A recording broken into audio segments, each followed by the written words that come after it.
Welcome to Chuck's Creations. Today we're going to be replacing the starter on our old friend, the Saturn SL1. If you need to do this job, you're probably going to want to watch this video.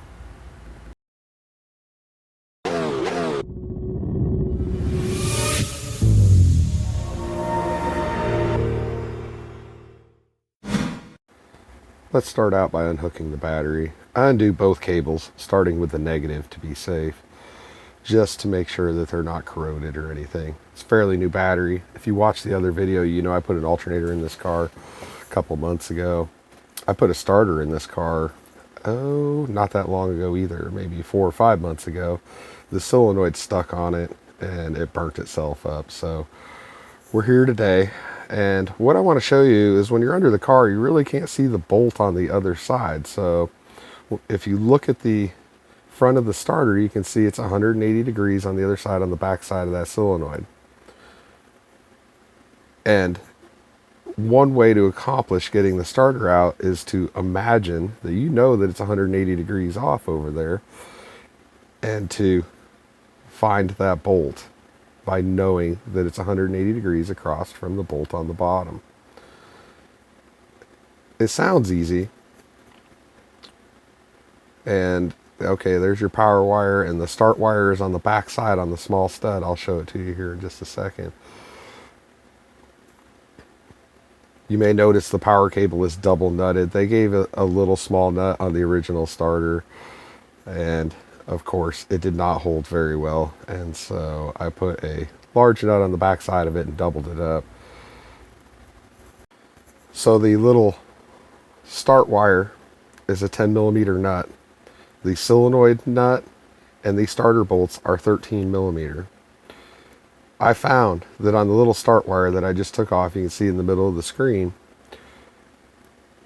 it is most easiest to get with a 1/4-inch deep socket, or at least a deep socket, at least a regular socket. Just really didn't want to get in there.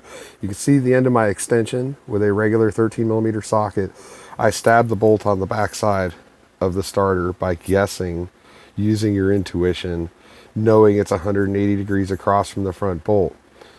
So what you're not going to see is the funny part of this is when I try to put the ratchet on it, it falls off. And I'm going to show you an easier way than, well, per se, getting lucky. If you don't do this all the time, or you haven't done this a lot in your life, it really is getting lucky. And so I broke it loose. I'm taking it out.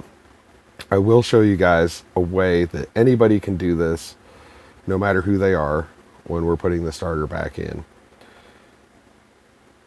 And luckily, you know, the threads and the bolts in these Saturns are pretty good.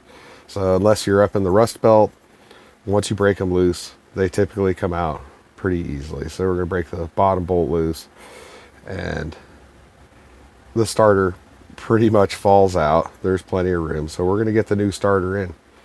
And here is something that I kind of missed the opportunity on because it doesn't really matter to me, but it'll be easier for somebody that doesn't do this every day.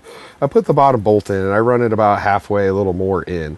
And I really should have run it up until the starter was just touching, not tight, but it was holding itself a little better. So right here, you can see that I can run my right arm up in behind that solenoid, and you can feel that hole. And what happens is I can get the bolt in there, but I really need my other hand to push the end of the starter up to get it started. And once I've got it started, you can kind of one-hand it a bit. I put the extension on it, and you can reach around there to make sure that the extension in the socket gets on that bolt. And so I'm able to, with my left hand, hold the starter up and get the bolt all the way in, tighten them down. But it's pretty handy. Most people don't realize you can reach up behind the starter to get to that bolt. And that's really what it takes if you can't, you know, guess where that bolt is. And honestly, the first time I did it, I nailed it first time, taking it out and putting it in. On this round here, I had a little bit of an issue. And instead of, you know, just trying to make a game out of it, I just reached around the back and got the bolt started and got the socket on it. All right, now the starter's in, tightened up. we're going to work on the start wire. You may find it easier to put the start wire on before you install the starter. It doesn't really matter to me, but I can do it blindly. But if you've never done this, you know, with the starter up and down, you can see it clearly and put the start wire on and then install the starter. It's critical, and I'll show you what it should look like when it's done, that start wire is not twisted or touching the positive post or anything there, because if it does, then the car is going to try to start anytime you connect the battery. So that's what it should look like.